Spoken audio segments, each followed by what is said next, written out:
Welcome in to another episode of the My Two Bits Gators Football Podcast, or if you prefer, your weekly therapy session. I am one of your hosts, Ben, joined as always by our other host, Mr. Randy. Randy, how we doing tonight? Hi, good afternoon, good evening. My name is Randy Prasad, and I am a Florida Gator fan. Indeed, yes. We are going to need support groups throughout this season. That is going to be evidently clear. And we thank you for joining this support group and hope that this is going to be therapeutic for you as it is for us. So, tough day, tough weekend. Hopefully not the first of too many, but I have a bad feeling that there's going to be more than we would like based on what we saw. But let's get into it. Let's talk about it. Let's break it down. That's what we do, and hopefully we will find some sort of recourse in that, and at least talking it out and getting through it. So to that end, as always, start things off here with our intro, our mission, our vision, and our agenda. Our mission is always to provide factual analysis of all things Florida Gator football. Our vision is to have unfiltered conversation around the product on the field, as well as recruiting and overall coaching decisions. Our analysis will be based on review of film, and while we will express opinion, that opinion should always be based in some form of fact. We will also evaluate strategy and tactics and discuss our observation of player personnel decisions. I have a few of those tonight, as well as on the field execution or lack thereof. Little ad lib on that one. So to that end, our agenda, as always, for games during the season is our Oh My section, where we'll discuss exciting plays on the field. I guess there were some of those. Okay, and we'll talk about the offense in the Chomp segment, then the defense in the Gator Bait segment. We will then talk about our complaints with the visor throw segment. We'll try not to keep that one too long tonight. Mine's actually surprisingly short. I think I've got enough complaints in the other segments, so we won't make too many there. We'll then talk about recruiting in our hatchling segment, culture and the pride of the sunshine segment, officiating in the move back you suck segment, which that song played a lot this weekend, goodness. And then we will wrap things up, talk about the state of the team, play a little keeper pitch it for this week's game with the Bulldogs of Mississippi State, and wrap things up with a little conclusion. Oh, and I'm sorry, and of course talk about the Sims from NCAA 25 and the new segment we have this year, and then wrap things up and talk about next week's episode, which will be a little different, but we'll get to that at the end. So to that end, let's talk a little Oh My. We will always try to start with the positive, right? Lead with the things that are good where we can find them. So to that end, what do you got for Oh My's for me this week, Randy? Oh My's. In a good way, though. In a good way. I know. The first I'll start with our first touchdown of the game. And the only thing I'll say about that is it was really nice to see the progression on how it happened. I would have liked to have said the other first touchdown of the game. That was a great oh my because of the route in the pass, but it got called back. So I'll just end it with Mertz had a really good fake. He faked the sweep to DK. He faked the handoff to Johnson, and he found Badger in the corner of the end zone for a touchdown. So like the progression of that play, like the way it shaped up and came down, and great pass, great catch, pitch and catch, awesome. But the way it developed was phenomenal. And outside of that, I had a question on why we were punting in field goal territory. So, but I'm going to leave that for another section. But Shim DK, I tell you what, great stop on the 1 yard line. And I'll just say that you can definitely see a turnaround in special teams. Yes, you really can. And well said. Well said. Decision making is still a question to your point, but that is well said, because that was phenomenal execution. That's like the third time we've done it. So really, really good call out there. Actually, I didn't even think to draw that one out there, but it's a nice call. Nice call. Yeah. You know, when you think about oh my's, especially on special teams, we talk about taking it back for a touchdown, and that's great.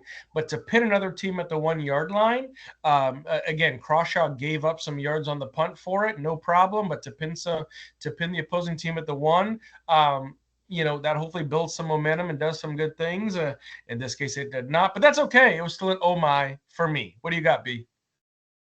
Yeah, well, it led to a 99-yard touchdown drive, though it shouldn't have, in fairness, and we'll cover that later as well. thanks to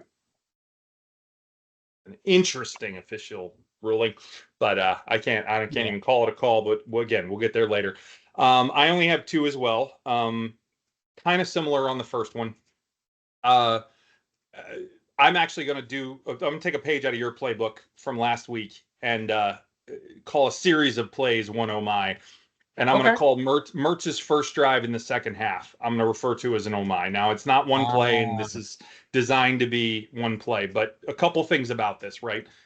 First of all, we all saw the first half and the lack of offense within it, right? It was abysmal. And Mertz comes out of halftime. We get the ball, and he goes right down the field and looks clinical, absolutely clinical with his accuracy, with his reads, with his decision making. Everything is on point. He is the Mertz that I wanted to see game one, series one, right, of this season that we frankly haven't seen until that drive. And that was refreshing and very pleasing to the eye. I don't know if I can quite call it 2.0, though that, to your point, that throw he made for the touchdown that did get called back was right on the borderline of 2.0. That was nice. And especially when you consider that Trey's not on the field to divert some of these guys' attention, right, off of these other receivers, and they're still making these plays, pretty outstanding. Fair. More of that is good for this team this year, and we need all we can get. That's what I have to say about that, and I was very, very pleased to see it. I think there's something to build on there, which we need things to build on. Goodness knows. But it was really good to see that on offense. My second oh my is kind of a half oh my, half visor throw, which I apologize for that, but there's no other way to say it. The good part of this is Jacoby Jackson and Treyon Webb running the ball. Again, I'm going to use a series of plays here, but when they had the ball in their hands, good things happened in this game. Our O-line cannot hold a block. They cannot hold a block. I'll get to this more later, especially in the run game with any kind of quality opponent. And it's time to look for backs that have a quick first step and better cutting ability than Montrell. Sorry, not sorry. It is what it is. I love Montrell. He's a terrific guy, terrific player in many respects, but this is not his strength. His first step is borderline slow. It is just not good enough or quick enough. Maybe not good enough isn't the right word, but it's not quick enough for what we need this year with this offense against any kind of competent defensive opponent. We need guys like Jacoby and Treyon Webb out there doing these things and showing what they showed in this game. They looked 100 times better than him. They're not, but they looked 100 times better than him because of the nature of how they run, how they cut, things that they can do with the ball that Montrell just doesn't have the natural ability to do. He's a great running back. He has terrific vision, but he's just not built the same way. It's not his fault. Not his fault. It's nothing against Montrell. He's just not well suited for the problems that we currently have. And it is what it is. So, again, I apologize for that getting a little negative, but it's something that I think we need to address and see going forward. So, really hats off to Jacoby and Treyon for the way that they ran, though. I thought they were actually excellent, despite the drastic challenges faced with our run blocking. That's woof. Okay, moving along. Let's talk a little offense. Do a little chomp segment here, or lack thereof if we're talking about the first half. So first and foremost, as always, QB rating. This is a Mertz Lagway combo QB rating. Mertz actually would have been much better in this game. Lagway did not have good numbers in this game, but regardless, the combined QB rating, because obviously they alternated, was a 72.99. So if you recall, we use the NFL rating. Anything over 100 is good. So 72.99, not good. Yards per carry, which is the other piece of this stat we look at, was 3.43. So we called out, and that is with DJ's negative yardage eliminated, by the way, because he didn't really scramble in this game at all. He may have tried to, but he didn't do it effectively, so we took those yards out. Sure. So neither one of those numbers is good at all, obviously. And we called out that rushing yards and time of possession both were going to be very important in this game, as kind of keys to the game when we talked about it last week. So we'll touch on that more later, but obviously neither of those is going to indicate that we did well in either one of those metrics, and of course we did not. So first half offense might have been the worst half offense I've seen under Napier, including the Miami game. which I didn't think it could get worse than that. But hey, look, it might did. Yeah, that was terrible. Absolutely terrible. The O-line play continues to be just horrific, as I've already mentioned. And again, especially in run blocking. I will say, to try to get a little silver lining here, there was a slight improvement in pass blocking in this game versus week one, the last time we played anybody who, had an actual team. No offense, Samford. The second half was a bit better, offensively speaking. But still, when the run isn't working, we have to be more creative with the play design. In the pass game, in the run game, whatever. And we just don't see that with Napier. We know we don't see it. It's not news. These are not hot takes. We've been saying this for 2 years. This is just not something that he seems capable of doing. This is why we wanted an OC, right? And we didn't get one. Very disappointed, maybe most disappointed of all, in the play calling for Lagway. We saw some creative play design, at least somewhat creative play design. It wasn't revolutionary, but it did look better last week with Samford when Lagway was the starter. I did not see that this week. I did not see differences in the route combinations, in the play design, in the play concept. We looked like we were just calling plays for Mertz when Lagway was in the game. The whole point of Lagway being in the game to help you is that it opens up more your playbook. It frees you up for more creativity, different plays that you can run. It looked like he was just calling the same game and just putting a different quarterback in. No, dummy, that's not the point. Excuse me for being rude there with the insult, but you're missing it, man. You're just missing it. The whole point is you put him in so you can call different stuff. I think he called an option one time and that didn't work, but that's not it either. The point is that you can call more creative things in the pass game, more open play designs, more, backfield motion with the quarterback, get him more mobile. Don't just have him stand back there passing and scramble if he needs to. Yeah, that can be an option, but it shouldn't be the preferred one, right? Have him move, have him be agile, work him into the run game better with RPO. I think I saw 1 RPO, maybe 2 when he was in. Really? I don't get it. I don't get it. It's just not, it doesn't make sense and it's not helpful. So there you go. There's my vent session for offense. What do you got? That's actually, I'm really proud of you because I thought it was going to be much worse. So wait it could have been, believe me, but I tried to. Well, I know. I mean, I'm pretty sure we watched the same game. Yeah. But good job of going up to 30,000 foot and holding instead of 10,000 foot. I really appreciate that. Mm-hmm. Yeah, exactly. I'm going to go back to a term that I used last fall, and it has to do with ice cream. And you know where I'm going with this. Yes. Plain vanilla. Yeah, big time. I don't even get the nice chunks of wild vanilla, Madagascar, whatever, natural vanilla. I just get plain old imitation vanilla. Forget the chocolate, forget the strawberry. Plain vanilla. The variance in play calling, the diversity, not to fulfill the DNI quota in play calling, I'm just saying there is none. For the old ball coach to say it, Lagway, couldn't get him in rhythm for whatever reason. I agree with you. It's oddly enough in my notes I had him. It looks like the plays for Lagway or play for Mertz. Just could not get into a rhythm. Love it. Yep. Had no pop on his passes. So it was what it was. 19 first downs. 19 first downs, just atrocious. 52 rushing yards net. 52 rushing yards. And even if you take out the negative 20 for Lagway, it's 72. Right? Yikes. And that's the other thing. And we're supposed to be able to run against this D line. Supposed to. I'll just say that. Well, at least somewhat. I mean, they are a decent D line, let's be real, but they should be able to do something.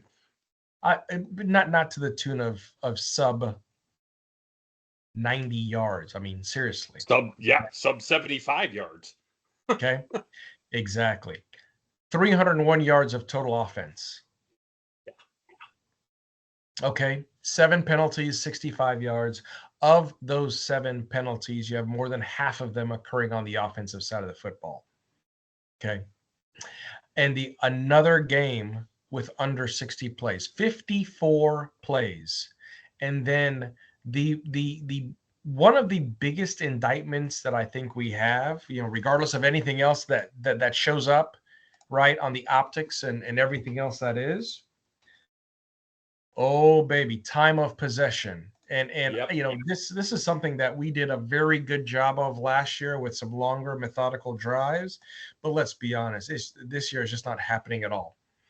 22 minutes and 14 seconds compared to 37:46 on the other side of the football. And we talked about that too, and we'll talk more about it later, but we talked We about will. it being of key importance. Very key. And not to mention third down conversion, we got to stay on the field. And we went 2 for 9 on third down conversions, a whopping 22%. Folks, at the end of the day, those are the different things that made up this game. In addition to that, allowing 2 sacks for about 21-ish total yards lost. I couldn't have said it. I mean, there really is no other way to say it.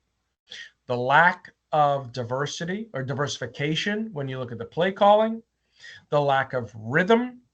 And this is going to sound really harsh for a second, but you can barely get one quarterback going to the point where you're implementing a full scheme, a full game scheme for him, start to finish. Yes, Mertz. Much less trying to implement a 2 QB system. Yep. No, I'm sorry. Yep. It's got to be one or the other. It's got to be. So I don't know if you saw this, but there's an article that just dropped late this afternoon. He released the statement about what he's going to do with quarterbacks next week.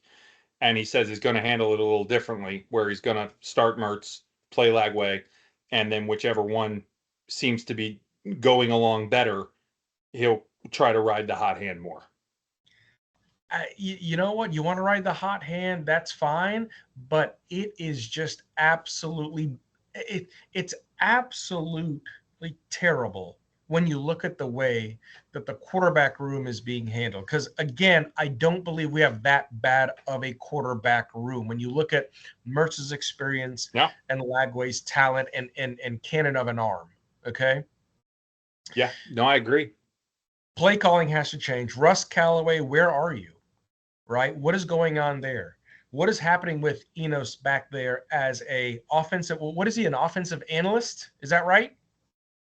Something like that. Yeah, some kind of analyst. I don't know if it's just offensive or what the official title is, but he's some kind of analyst. How many coaches, how many assistants, how many directors, how much help do we need to produce this? Now again, I know just up north in Tallahassee, they're 0-3, and they're wondering what in Sam Hill $12 million bought them for this fall. They sure as hell didn't buy him 0-3, but it's just very tough to see such a pedestrian, lackluster, almost lifeless offense when we clearly have weapons across the field. And I'll leave it at that. Yeah. Yeah, no, it's well said. Well said. It's a lot of misuse of talent going on out there right now. A lot of it. And it's very hard to watch. All right, let's proceed to what's more hard to watch. The defense. Go ahead. What's more hard to watch? I like it. Well, I don't really, but I understand. I understand. So, to start us off on the QBR side, as we already stated, the QBR for the Gators was 72.99, which was a joint QBR. Let's talk about Marcel Reed, redshirt freshman. That's all I have to say about that. QBR 138.85. Boom. Dare I say again, Connor? I think we wanted Connor Wegman to start. We did want Connor Wegman to start. For what it's worth. You know what? As I'll say, I'll take from a good movie, A Few Good Men. We wanted Connor Wegman. We needed Connor Wegman, okay? Because clearly we weren't prepared for Marcel Reed. Clearly not. Last time I checked, Marcel Reed was still juking his way back to Texas. So 138.85 QBR, yards per carry of 5.64. Gross. Very gross. So let's talk about A&M's 27 first downs. I can reference a lot of different things, but I'll just talk about their first possession. First quarter, first possession, first drive. It's 2nd and 21, and Reed scrambles. 4 jukes, 47 yards later. Next possession. Oh, I'm sorry. Still the first possession, first drive. Later on in the drive, 3rd and 10, pass across the middle, first down. A few plays later, 3rd and 13, Reed ranging to his right, passes across his body back to the middle, first down. Okay. 3rd and 9, well set up screen, very good play disguise. Thank goodness, touchdown was called back. Either way, 3rd and 19, big completion up the middle, just short of a first down, decided to go for a field goal to put up 3-0. Folks, that was the opening drive by a redshirt freshman quarterback in the swamp. Huh? Yep. He made the swamp seem like a marsh. I'm sorry. Unacceptable. Absolutely unacceptable. Okay? 310 net rushing yards? What? Okay? Yeah. We allowed on defense 178 net passing yards. You're like, oh, that's okay, 178. Okay. We gave up more on the ground. Yeah, but here's the asterisk on that 178. 73 of it was in one pass to Allen over the side as DJ Douglas chose wrong. DJ Douglas also chose wrong in coverage multiple times. And as much as I can call out a few other people, DJ Douglas finished it up with Marcel's final 2 jukes as he finished him, as it was Mortal Kombat, and DJ Douglas stumbled, bumbled, fumbled, and fell to the ground in absolute misery. That was a great encompassment of this game. Unacceptable. 488 total yards of offense, 72 plays, and they possessed the ball for the better part of 37 plus minutes. 100% red zone scoring, 2 for 2. The only bad thing I can say as far as Florida West goes, they missed 2 field goals. That's about it. But that really wasn't on us. That was on their kicker. Outside of that, I do not understand.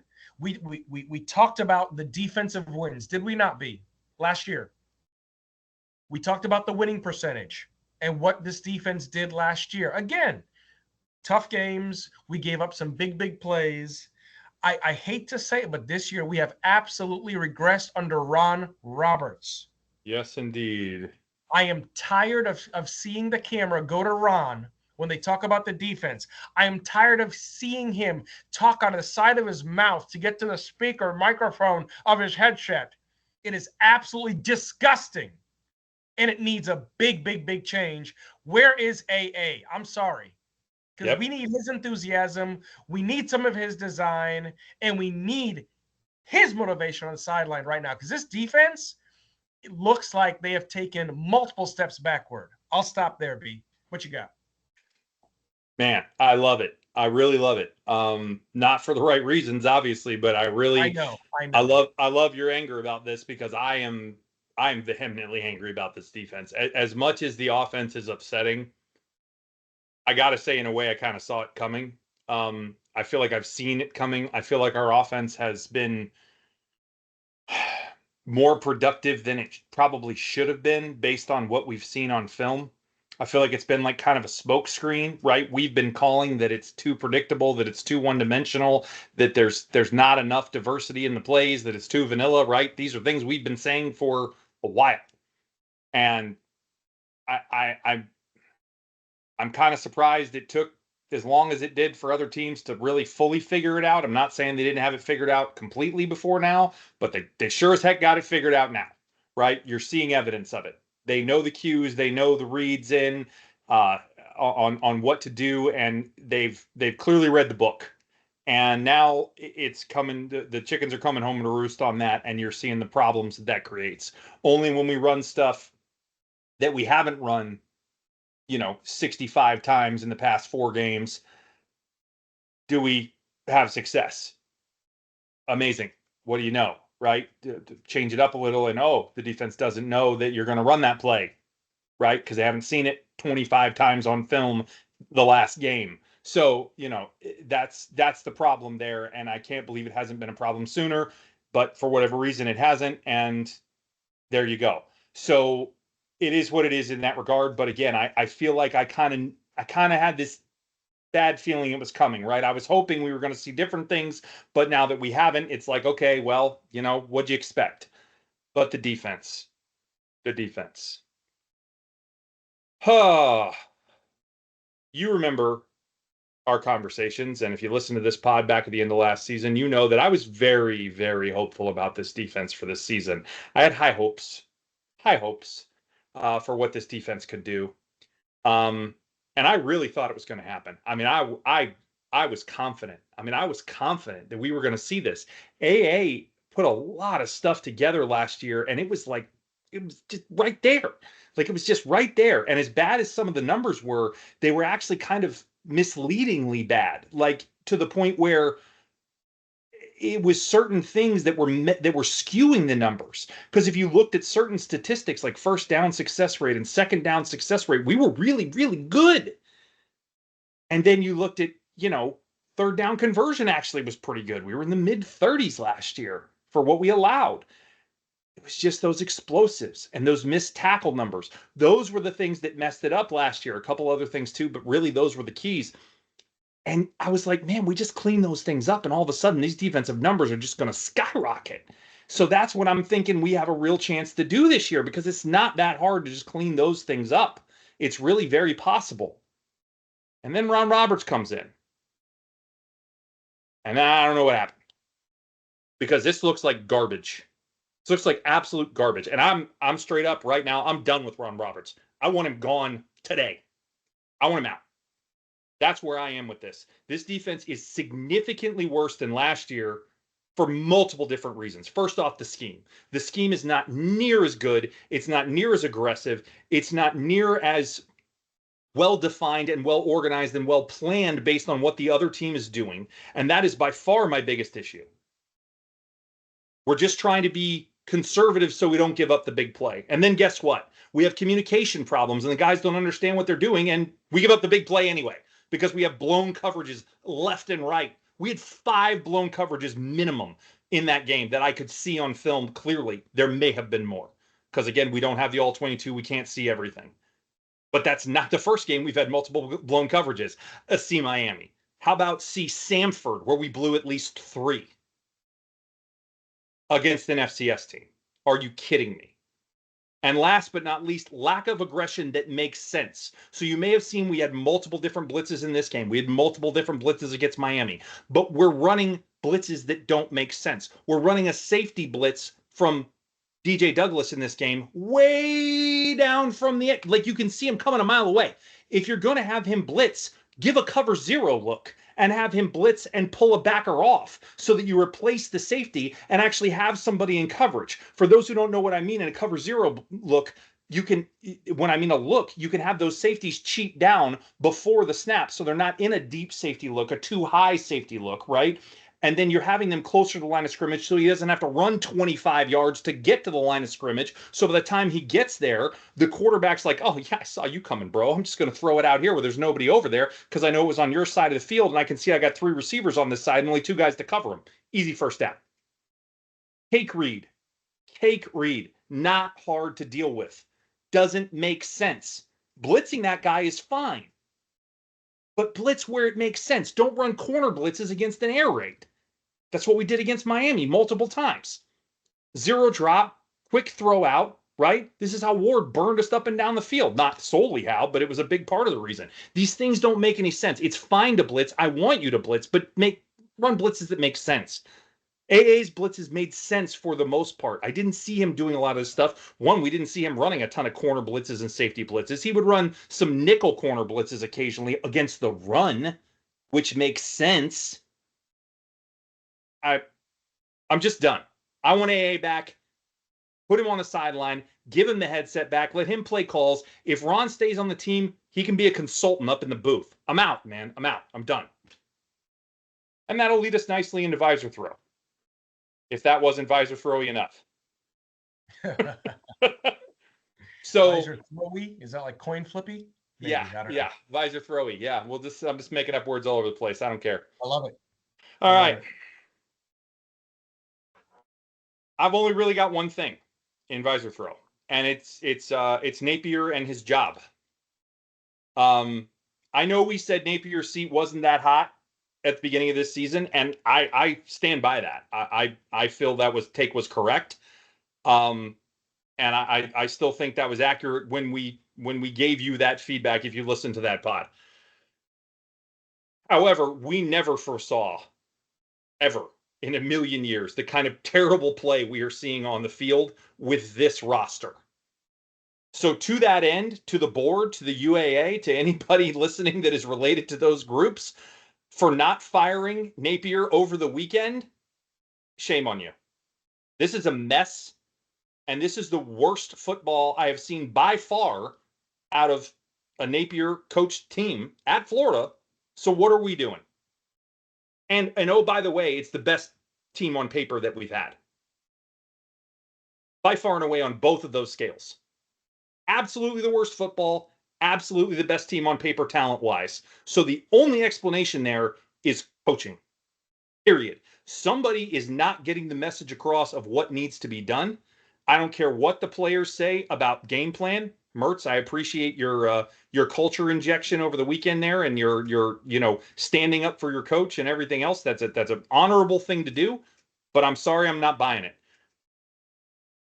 Players don't play like this if they understand and know what to do, and furthermore, the plan of what to do is sound. Look at almost any team in college football. You don't see this. This is awful. I mean, it was difficult for me to watch this game. As a lifelong Gator fan, it was hard to watch, and not just because of the score or something. I've seen plenty of blowout. It was such bad football. It was really hard to watch. And Napier straight up said after the game that he bears the responsibility, and I agree. And it's time to go. It's time to go. So that's my visor throw. That's it. That's where I'm at. I'm done. I got you. So I will round that out to, why did we punt on 4th and 11 from Florida West's 37-yard line? Yeah, I don't know that answer either. When we're already down 10-0? I don't remember the score at that point. It was at least 10. Correct. But it's within I think it was 13 then. I think it was 13.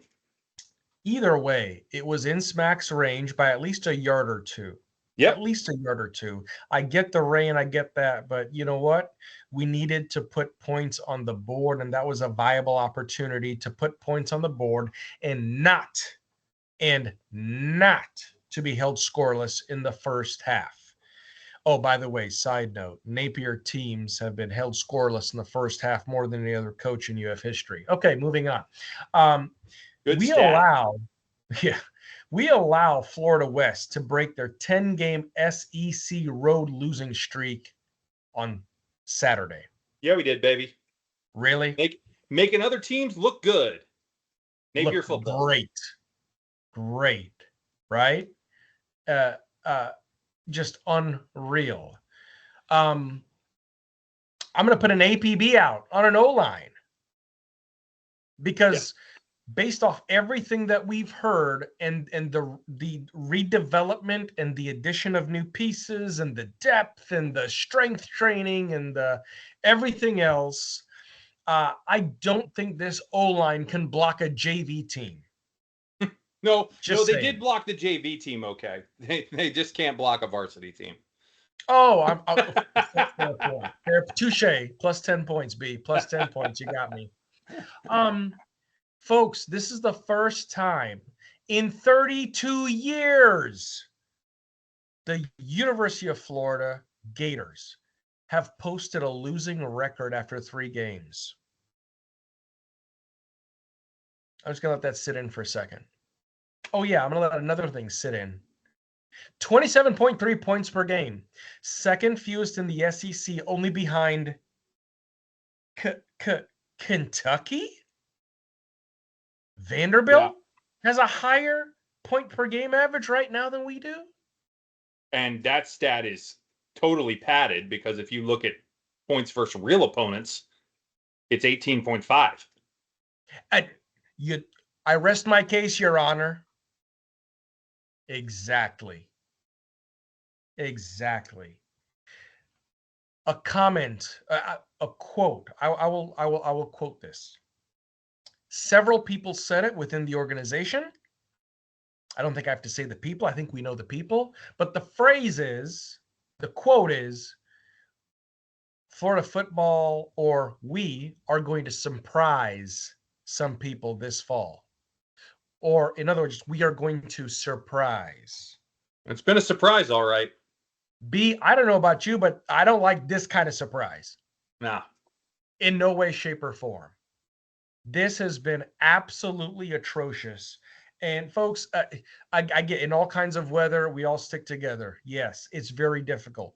As much as we want to see things through our orange and blue goggles, as much as we want to fight, and everything else that we want to do to root for this team, because on paper, B, I don't disagree. On paper, this is probably the most talented team that Napier has had. You look at the blue chip ratios, you look at the overall star recruiting quality. And I'm not saying we've caught up to Georgia, but definitely there were some strides made between last fall and this fall. And to what end? This? Yeah. Now the only thing I can say, and something we were talking about before we started recording tonight, is two of the teams we have played are two of the more talented teams we're actually going to see on the schedule. They're two of the top 4 certainly, and possibly 2 of the top 5 that we're going to face from a talent composite standpoint. I'd have to go back and look where Ole Miss ranks because I don't know. I don't remember where they rank on the talent composite, but I think they're 2 of the top 5 that we're going to face. Or I know they're 2 of the top 5, and they might be 2 of the top 4. So that is something to keep in perspective, right? Texas A&M is 4th on the talent composite. So it is something to keep in mind when you look at, the talent that we are facing. Miami was 1 rank below us, I believe, on the talent composite. I think they were 13th and we were 12th, or they were 12th and we were 11th. I don't remember the exact ranks, but something in that neighborhood. LSU is 7th. Georgia's obviously, well, no, they're not first. They're second, I think, or maybe even third. I think they're third, actually, believe it or not, because either Bama or Ohio State's first and then the other second. But anyway, long story short, that's where these teams all rank out. So talent-wise, there is something to keep in mind in regards to some of these matchups. So I'll tell you what. For perspective. I'll see your talent, right? And then what I'm going to do, I see your talent. Then what I'm going to do is I'm going to raise you the fact that a lot of people said that Billy Napier could potentially out-strategize other coaches. And with the depth and the extent of our coaching staff, we should be able, with the talent that we do have, at least be in the here's the thing. I have no problem with the talent discrepancy. We're not even in the game. I mean, I know we're not in the game. We're not even in the game. Yeah, agreed. And that's the problem, right? That's the issue. And I want to stress that. I want to go back. I don't mean to cut you off, but I want to go back to something that I said in regards to my visor throw. One point that I kind of failed to make here is I'm not done with Napier because we lost or because we're 1-2. I'm done because we got wrecked, absolutely dump trucked at home by 2 teams that are one that's good, not great, is my evaluation of Miami so far based on what I've seen, and one that is kinda okay. And they both smoked us. That's where my issue lies. At home, two teams, and that's your results from those games. Is they both come in there and look like world beaters against you, and one is good, not great.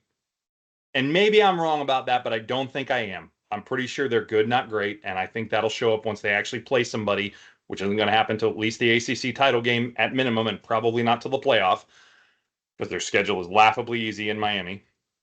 And the other is Texas A&M, which has already shown against a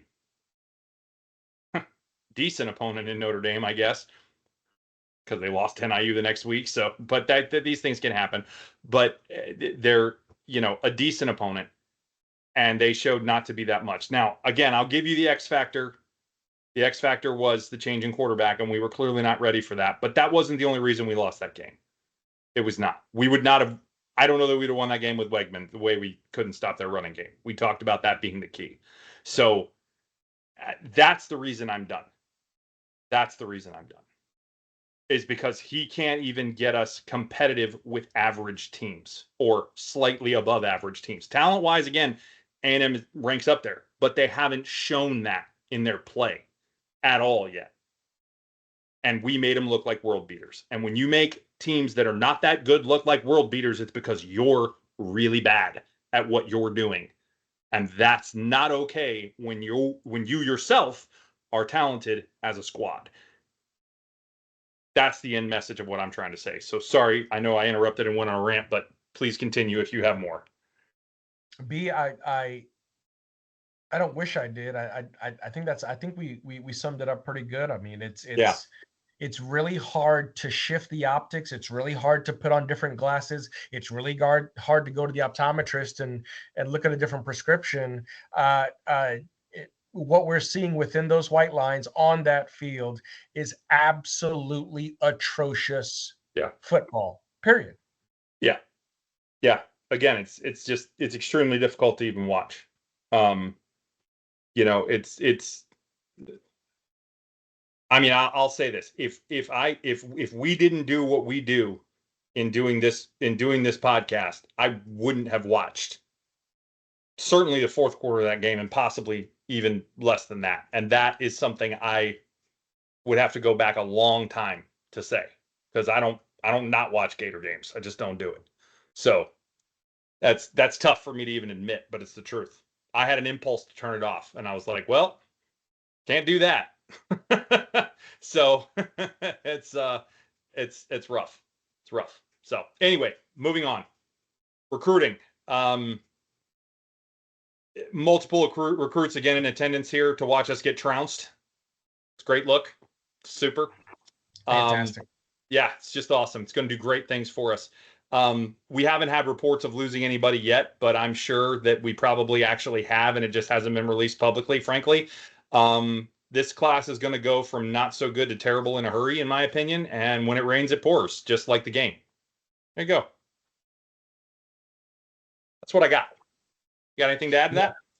No, outside of the fact that I was actually going to, in my notes, I have it's surprising that we have not heard any regressions in recruiting. But then again, that's probably you're not wrong, probably being held off as well, because when you look at everything else that the UAA has to stumble and fumble and bumble around with right now to try and do damage control, it's no easy task. No, it is not. No, it is not, for sure. Culture-wise, Pride of the Sunshine. Yeah, that's fun. Positive thing here, I will say teams still showed effort. I really do see this as a theme with this group. They do show effort on the field while they're playing. I don't see them walking around loafing. They run hard.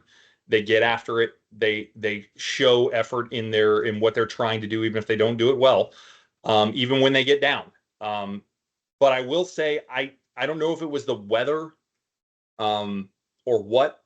like it looked dreary in the stadium because of the weather, so I can't tell if it was kind of a reflection of that on TV. But you were there, you would have a better perspective of this than me. Body language not look good. I felt like body language did not look good on that sideline, even early.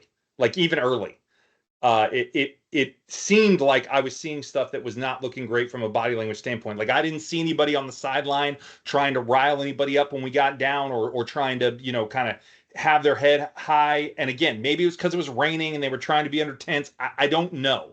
It's hard for me to say, but that was the impression that I got from that. So I'd be interested to get your take on that. And then the only other thing I have is, and I do not have this substantiated, so I will put that out there up front. There was a report, and it has not been fact checked. Full disclaimer, I do not have a fact check on this. That Trey Wilson liked a comment about Napier, about it being time to fire Napier on Twitter or X. That is not a good look from a culture standpoint, whether I agree with it or not. It's not a good look from a culture standpoint. Now, again, it's not documented. I do not know if that is real. It could very well be fake, right? We see fake stuff all the time. There were a couple fake posts that floated around over the weekend about certain different things that I found out later were not real after I saw them. So it is possible that is not legitimate. So I will put that out there right now. And if it's fake, then full retraction. But I did not have a chance to fact check it. So maybe I shouldn't even bring it up. But if it is real, it's not a good look from a culture standpoint to see that. So don't know what to make of that exactly. That's all I got from culture standpoint. Overall, pretty good summation. I agree with you. I don't know. It's going to be interesting. And for the record, what Ben is talking about is there's a post from NIL Consultant, and it basically says it's a caption of Billy walking with his head down, with the shirt he wore in the Miami game. It says, "It is time. Florida needs to fire Billy Napier." And one of the likes is by EW3. EW3, Eugene Wilson III. So again, is it valid? Who knows? With the clickbait, with all the bots, with all the fake news out there. Again, like Ben said, we're not able to fact check it. But if that's the case, that's very interesting. And the very first thing when Ben showed me that and we talked about that, one of the first things I thought about was halftime at the Samford game. And Trey's attitude, his body language. DJ came over to him trying to catch him there. That last pass, it didn't end up working out. Bad hit. You can tell he was absolutely dejected. Came back out, of course, in the third quarter. They got him involved, but you can tell it was just not good. Not good at all. I'm going to start with the positives. I love the effort still out of Mertz. Banged up, back against the wall, whatever you want to call it. I agree with you. To see him come out in the third quarter and really lead, take charge, take him down the field, phenomenal. Shamir DK, great game out of him. He knew he had to step up big. Trey was not there to take some of that attention, take some of the targets. So he did, and he did. And especially when it comes to playing special teams and being wide receiver number one, kudos to him. Had a phenomenal game. You can tell his maturity and leadership. Those things are there. Trayon Webb and Jacoby Jackson had themselves a pretty good game in all respect when you look at everything that happened on offense. These guys, I love the way they run. They run hard. They run powerful. And I agree with you. There's a difference between fast and quick. They have a very quick first step. To your point, quicker than Trell. No disrespect to Trell. I would love to see Webb and Jackson as a two-headed type deal and get them involved earlier in the play scheme. Oh wait, you have to have a scheme to. Okay, never mind. Napier at the podium. And I quote, "Yeah, it's disgusting. Ultimately, that's my fault. We need to do much better." Okay.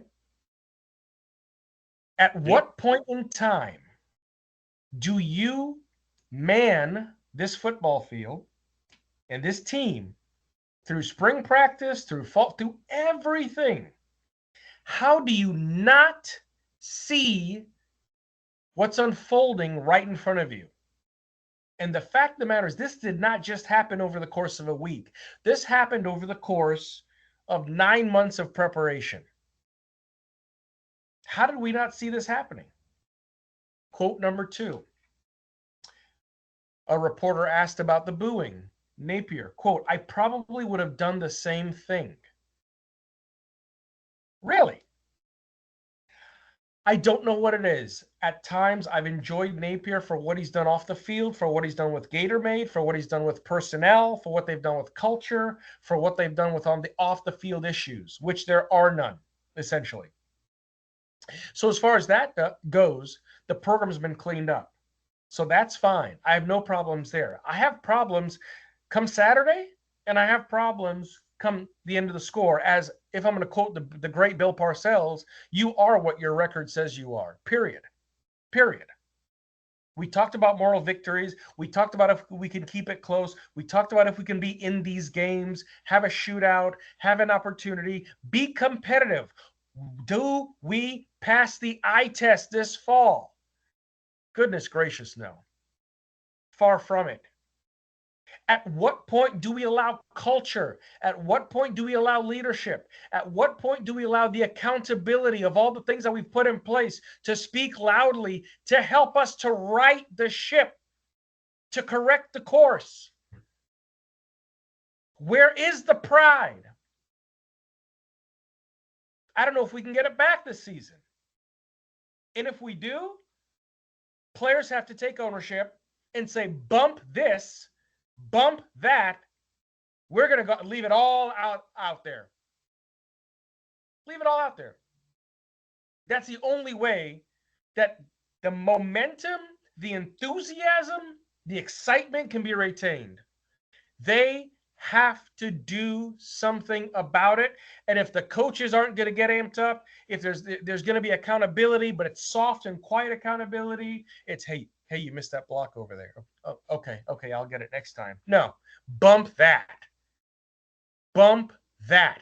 We have to go out as players and take charge and recognize and understand when to seize. You need a killer instinct. You need to have that Mamba mentality, whatever you want to call it. But that's where we start to regain some of this team. Right there. That's all I got for Pride Sunshine. We're going to get you on the sideline, buddy. I'm fired up. That was great. Good stuff. Good stuff. All right. All right. Now that we finished up Visor Throw segment 6, we will move on to Visor Throw segment 7. Just kidding. No, that's no, it's really good. No, and I, as we know, that's well, if you're not aware, first time listener or something like that, Randy's very passionate about the Pride of Sunshine segment. So there you go, as evidenced. So no, I think your points are very, very valid, very well taken. And yeah, all spot on. So moving along. 2, officiating. Move back, you suck. A lot of penalties in this game. A lot of penalties. As I mentioned earlier, we heard that song a lot. A lot of penalties on A&M. Actually, a lot more than on us, even though we had quite a few. Overall, I really didn't think it was too terrible. As far as the officiating went, I didn't think they got too much wrong. Missed a few here or there. But I didn't think it was anything egregious, with one really horrific exception. To the extent of, I'm going to say it's highly likely it's the worst call I've ever seen. And it's going to be the call for targeting on bridges. I went so far as to research the actual rule. I read the entire rule, soup to nuts, looked it up, NCAA rule book. I actually found the NCAA rule book, which I couldn't do last year, but I did this year. So, targeting on bridges. Later in the first half, I don't remember exactly when it was. If you're not familiar with what happened, if you didn't see it, Turquez went in for a tackle. He jumped to make the tackle and his arms were extended fully. They were reaching around to wrap up the defender. And the first thing that happened to make contact as he was reaching was his helmet. This is correct. And it was the top of his helmet with the defender's or with the offensive player's hip. So he hit him, helmet first, in the hip. As he was reaching out and around him to grab him and make a form tackle, he just happened to contact him with his helmet first. Now, again, as I'll state, I read the rule. Technically, by the definition of the rule, yes, it is possible to call that targeting because he did make first contact with the crown of his helmet. However, there is a lot more to that rule than just that. And clearly, when you read all the information in the rule book, which I did, about what targeting is about in regards to player safety, and what I would define as the spirit of the rule, in no way, shape, manner, or form was that what that rule is there for. That rule is there to protect players, defenseless players who could be hurt by being hit by the crown of a helmet. That is the purpose and reason for that rule. I would really like to know how a guy who happens to be contacted by a helmet when somebody is trying to make a form tackle on them in the midsection of their body is in danger of being injured significantly anyway. Injury can happen on any play in football, I understand that, but of significant injury because of said tackle. In no way, shape, manner, or form does that fit the spirit or the purpose of that rule. Why it was even reviewed in the first place is so beyond me. When you look at what happened the prior week with DJ Lagway twice, that wasn't even looked at. I am dumbfounded, absolutely dumbfounded by the idiocy of what happened on that play, and then to have him be ejected for said tackle. It's absurd. We have gone to a point where let's just play flag football at this point, seriously. And I'm not trying to sound like somebody who doesn't appreciate the reason for the rules. Those rules are important. They matter. Concussions are a big deal. I am really sorry to see what happened to Tua on Thursday night. I am worried about that guy. I really hate seeing that. They matter. CTE is real. I am in no way, in any way, discrediting that at all. Please do not take it that way. But what happened on that play was ridiculous. Ridiculous. Nobody was in danger of getting CTE on that play. If anybody was, maybe Turquez was, but not really, because he impacted something soft, a fleshy part of the body. I got nothing. That's it. That's all I got. Even it's not all I got. I lied.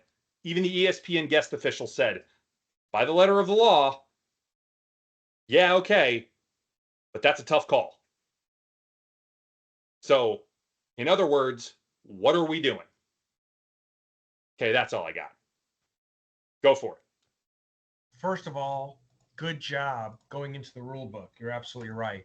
Secondly, guest official Matt Austin, great official over many, many years, great guy. You're not wrong. Crap ton of laundry on the field. A&M, Florida West, 13 penalties, 110 yards. The Gators, clean game. Yeah. 7 penalties for 65 yards. So, yeah, they ended up having almost twice as many penalties and yardage, but, of course, that didn't matter. Also, great anatomy breakdown as far as between the hip and the hamstring there, right? The fleshy part, I like it.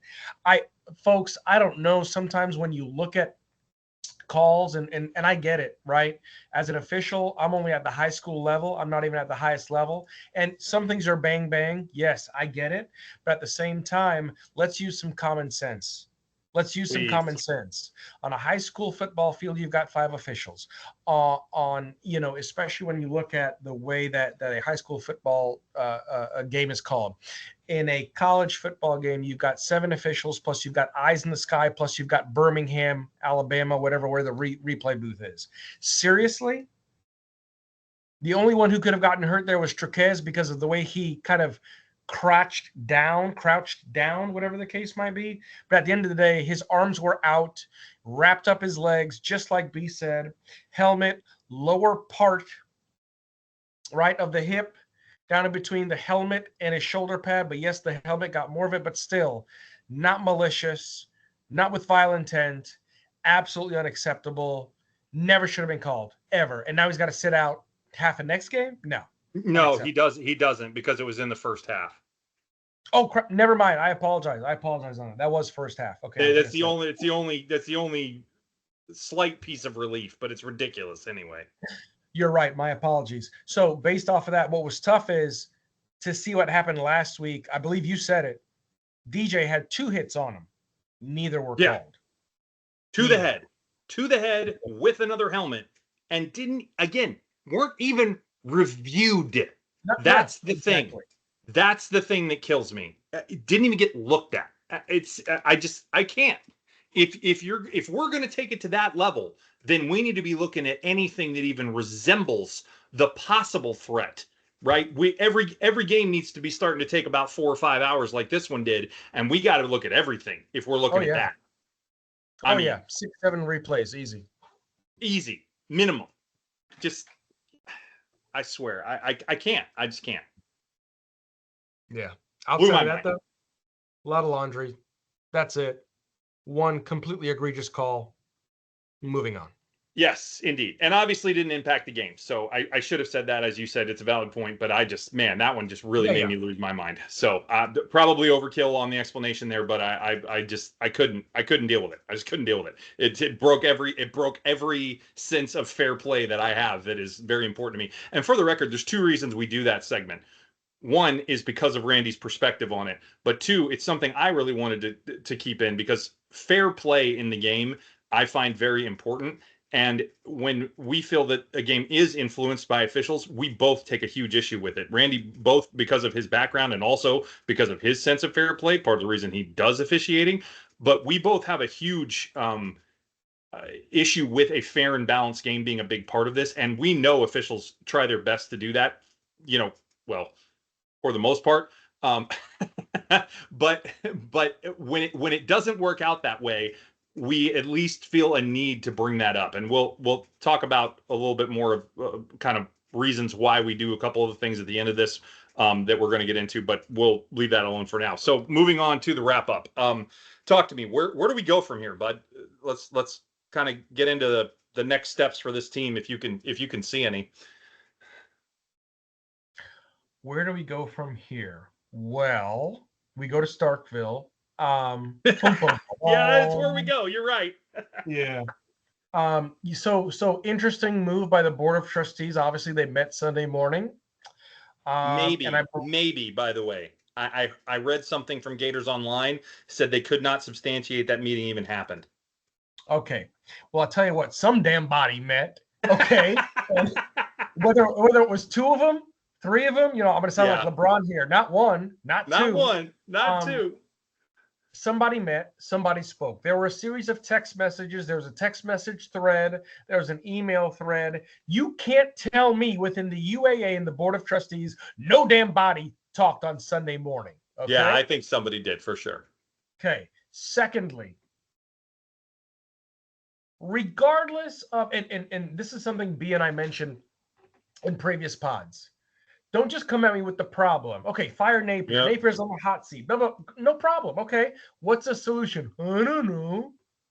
Hey, let's get DeBoer. Well, DeBoer just signed a multi-year contract at Alabama. He's not leaving Alabama for Florida. What about Fish? Fish is okay. Fish, Arizona, now in Washington, living his best life in the Pacific. No problem. Living his best life, losing to Wazoo, but all right. Yeah, I know. But either way, he's breathing some clean mountain air and eating good fish and salmon. I don't know. I don't know what else to say about that. Okay. regardless of the fact, the reality of it, does Lane come to Florida? I don't know, right? For I what? don't think so. $150 million over the course of 10 years? Seriously? Is that what we've come to? Where do we go from here? I'm going to go back to my pride segment. Pride of the Sunshine, that is. When you look at what needs to take place moving forward, if we have the culture, the accountability, and the leadership that we think we have, that we've been hearing about, all the different things.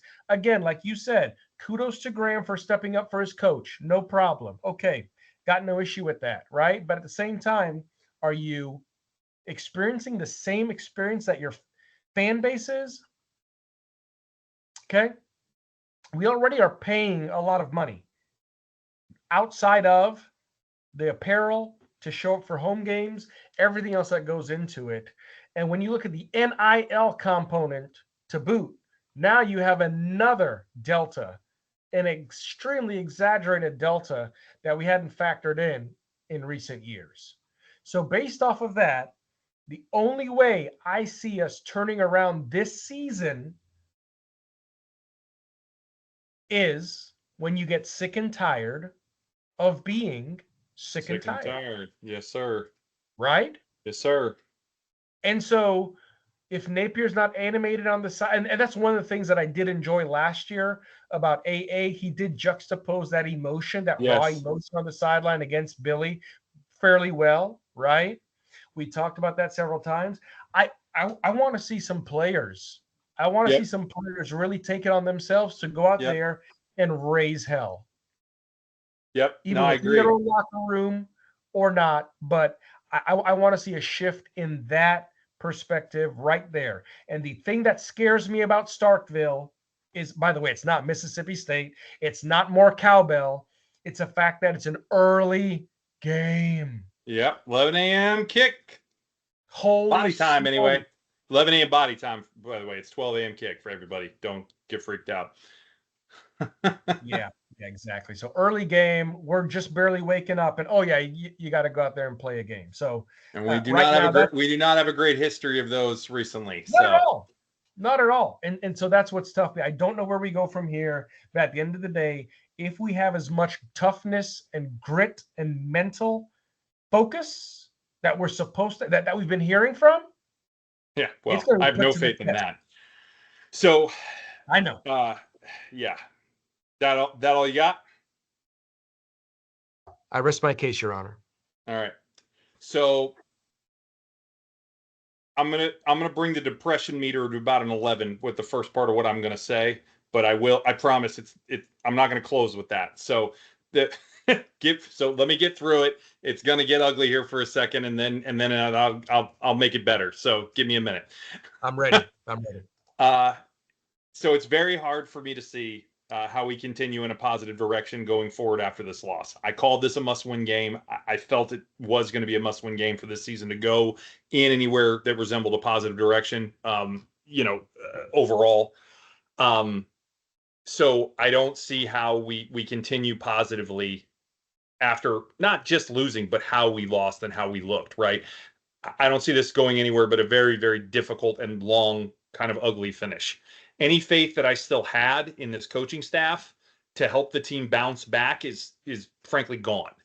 And I will have to be proven wrong at this point from what I've seen, because what is on film against anyone but the inferior competition that we have played is frankly garbage. We should be and are better than how we are playing, and that is extremely hard to stomach as a Florida fan. It's just, as I mentioned, hard to watch, right? So to that end, where do we go from here?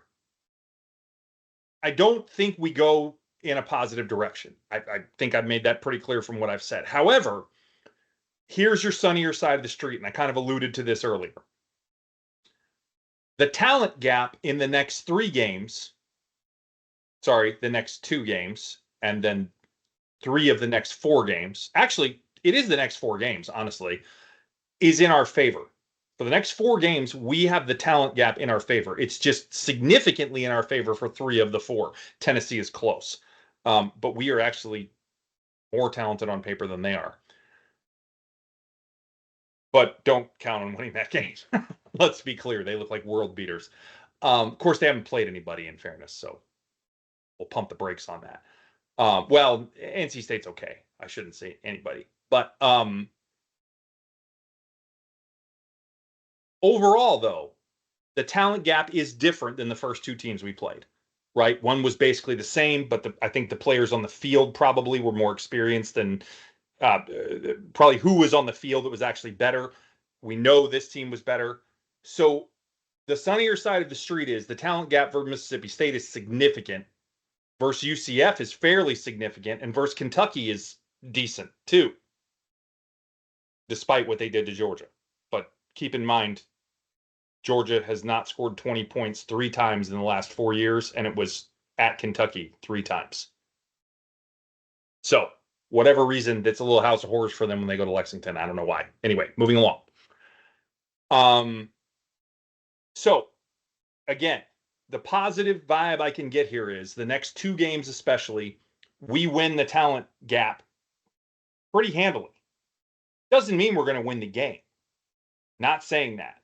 However, I am saying that there are opportunities for us to have some better matchups, to maybe have not such a tough time on the O-line as what we have been seeing, to potentially be able to execute some things better because of that battle in the trenches. Maybe our D-line looks like they can actually do something against an opponent. I don't know. Perhaps I'll take that back.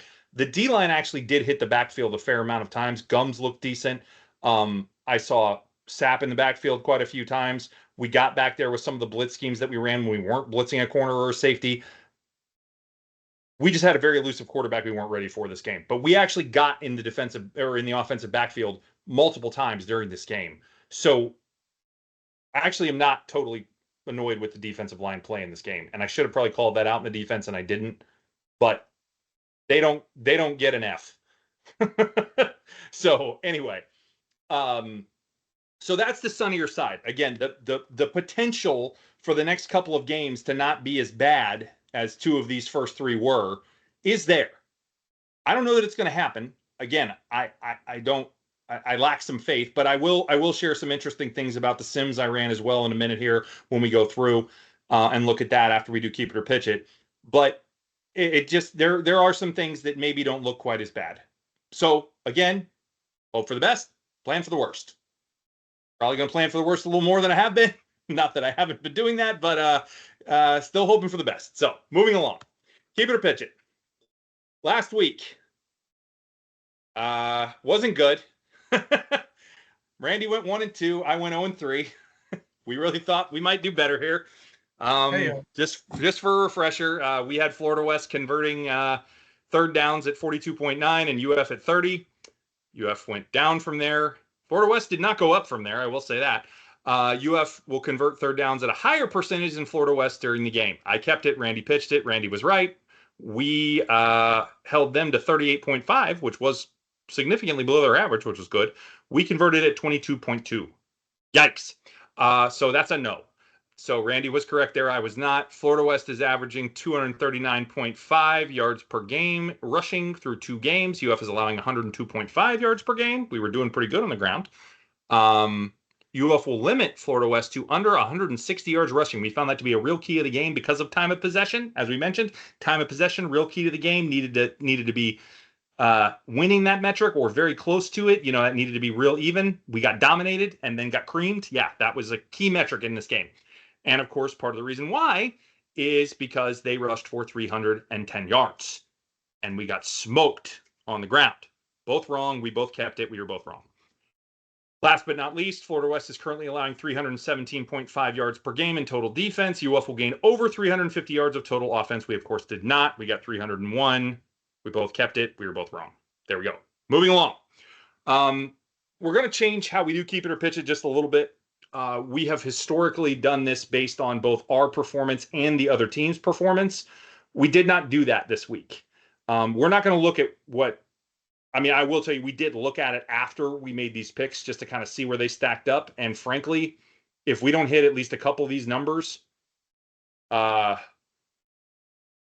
then this has gotten even worse, honestly, because we looked at some of these things compared to what Mississippi State is allowing or what they're doing, or either what they're allowing or what they're producing. We better do better than the numbers that we're seeing here, because they're not producing anywhere near what we're asking for, and or allowing what we're asking for. And so that's but again, we set these numbers without looking at that first. So to that end, here we go. Florida is averaging 296 yards per game against FBS opponents. We took out Samford because we didn't want it skewing the numbers. So Florida's averaging 296 yards per game of total offense against FBS opponents. Not good so far this season. We will improve on that number this weekend and gain more than 325 yards of offense. Not a lot. We only want a 30-yard a game improvement here. Keep it or pitch it. Oh my gosh. Starkville, road game. More cowbell. Early, cowbell, pitch.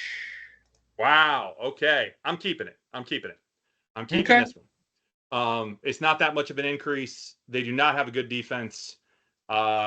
They are allowing like 380 yards a game, by the way. So again, we set this number way low. Again, we didn't set it based on that.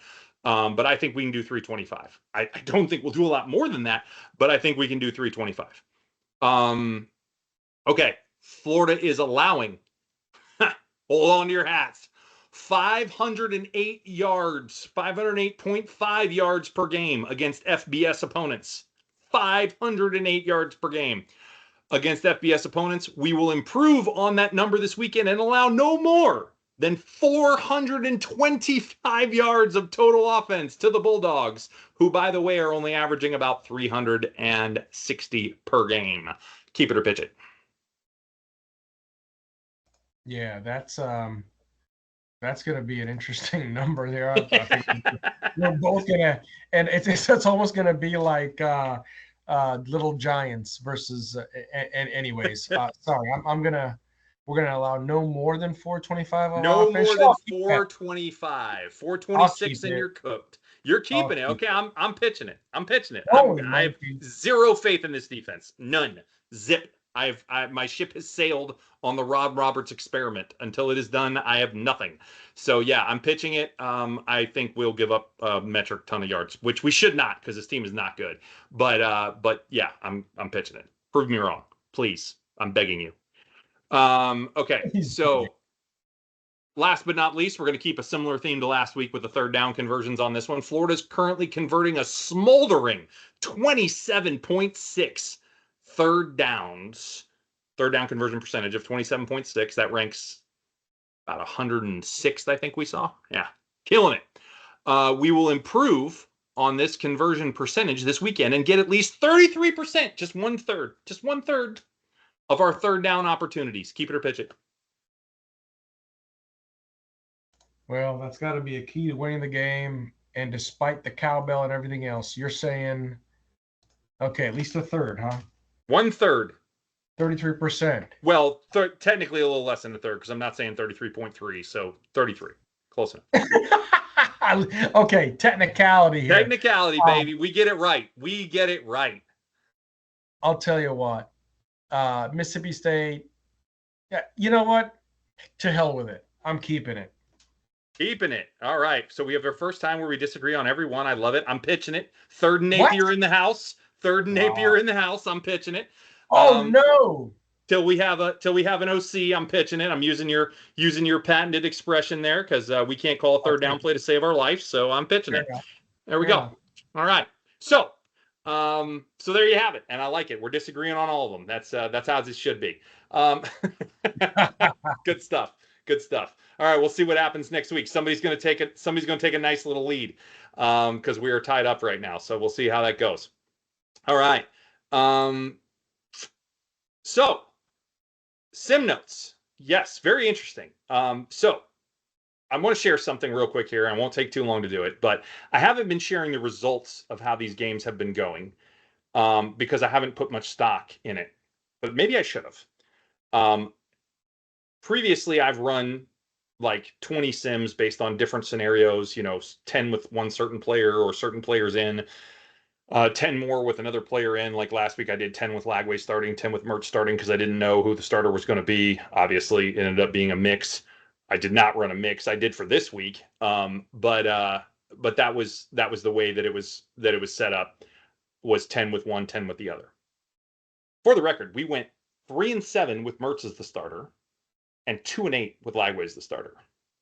So I didn't put much stock in that. I didn't think the game really knew what to make of certain things about it. And I knew we had certain players out, right? Because I've been setting the lineup according to who I know is injured, right? I've been taking guys out, things of that nature.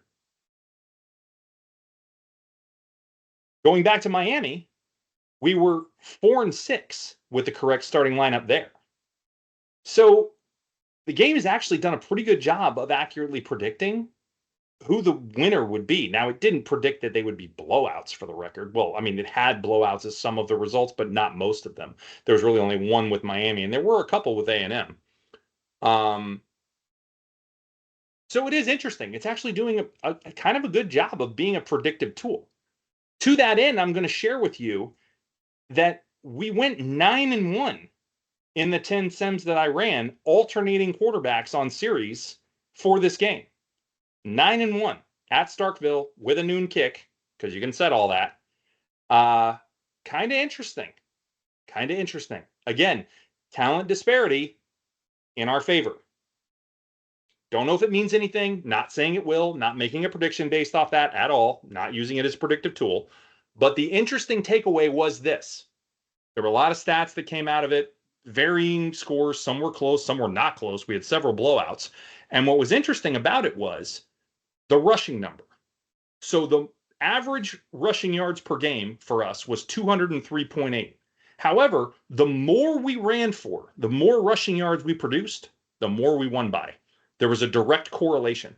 The game we had the most rushing yards in, we had the biggest margin of victory.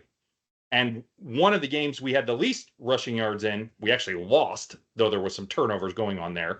And it actually wasn't the one we had the least in, but that was because of the turnovers. And the one we had the least in that we still won, I believe we had a 3-point victory. So, interesting. So what I would say is we need to rush for at least 150 yards, I think, in this game, combined, right, from all sources. And the more we can get, the closer we can get to that 200 number, the easier I think the win will be, assuming we don't have a slew of turnovers, right? That would be something that would mess this up. Or, turnover margin isn't negative significantly against us like it was versus Texas A&M, because that did not help, obviously. So that's the takeaway that I have from this. So keep an eye on the rushing number. See if that doesn't become kind of an indicator. And if you see us rushing again for 70 yards in this game, we have a problem. I'm going to tell you that right now. We don't look good and we probably lose. So that's my takeaway. There you go. Wow. Kind of interesting. I'm telling you, man, it's remarkably predictive, and it's getting better at figuring out Lagway too. It wasn't figuring him out as a good passer to begin with. It started to figure him out. It's seeing him more predictive as far as the yards per attempt. It's getting him more yards, more completed pass. Like it's learning. They do a pretty good job with it. Kudos to them. Hats off. They with at least the simulations. Still have some issues with live gameplay, but I'll leave that alone. So anyway, one thing we did want to go over before we close out here is just some of the reasons that we do this. We haven't talked about this a lot lately. We talked about it a lot when we first started, but we do this just for straight up love and appreciation of Gator football. We both do. But we were kind of talking the other day, and it came to our attention that there's probably another reason we should mention we do this too. And it has to do with providing accurate information. Yeah. So first and foremost, why don't you talk us through some of the stat discrepancies that we've encountered since we started doing this, just real quick, because I don't want to take too long talking about this, but just real briefly, talk about some stat discrepancies that we've seen since we started this. Yeah, not at all. But it's amazing. Ben and I, when we first started doing this, we would talk about, hey, how many yards completed? Like what? What number did you get? 321. No, it's 328. Huh? How many completions did he have? How about the running yards? How about it was amazing to me between ESPN, CBS, even the Gator stat website and maybe another source or two, the discrepancies of passing yards, completions, rushing yards. It was just unreal. Unreal. Yeah, for sure. It's amazing that depending on what site you look at, there's a different rushing total, there's a different passing total, there's a different tackle number.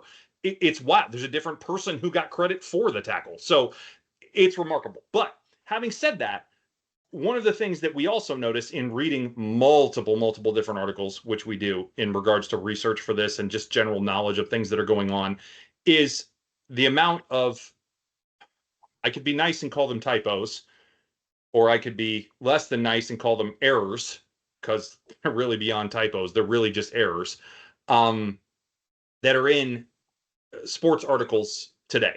I don't know why. I don't know if it's just because it's all printed online and there's no more editors that exist in the world, or just nothing gets edited. I don't know.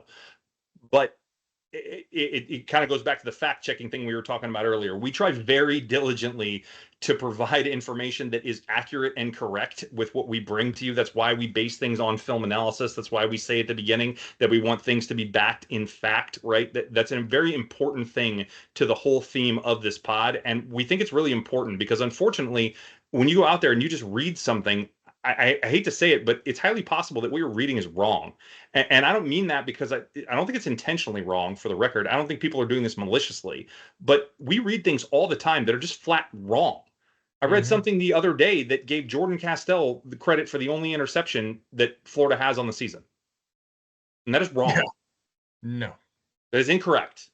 Shamar James has the only interception on the season. So things like this are, it may not seem like a big deal, but I mean, it kind of is, right? Like, we have one interception and that's not the player who has it. And yet you give him credit for it in an article. I don't know how you do something like that, but it happens all the time. You'd be astounded how many errors there are. So we just wanted to point out that one of the things that we really work hard to do, and I'm not saying we never make a mistake, I'm sure that we have and we do, Sure. but we try extremely diligently not to. We try to fact check and document everything that we do as best as we possibly can. And we try to be, as much as possible, a reliable source of information. So if anybody ever finds something that we didn't, please let us know. We will gladly and very willingly and Yes. Appreciatively make that correction the next time we record. So we have a Facebook page. Please post it on there, comment to me, message me, whatever the case might be more than happy to, error or retraction if we did make a mistake. Please let us know, because it matters to us to share relevant and correct information. So just wanted to make sure we communicated that. And I think with that probably brings us to the end of Therapy 201. It does. And thank you so much. I feel much better. I really do. Oh, absolutely. But one other really important thing to get to Bring really it up. quickly. Yeah. I am not going to be on for next week's pod. I will be out of reach, out of town, out of the country. So Randy will be doing that one on his own. I am going to write to him my notes, so we will have my thoughts to share, but I will not be there to record it. So it will just be him recording for next week. We are not doing an episode the following week because it is the first bye week. We are going to do a bye-week episode, but only on the second bye week. So it will be Randy only next week, then not a pod the following week, and we'll be back together for the week following UCF. So just a little programming update on that. So to that end, Perfect. I think with that, we can wrap it up. Perfect. And wherever you are, wherever you may be listening, thank you for taking the time, and we will see you around Gator Nation.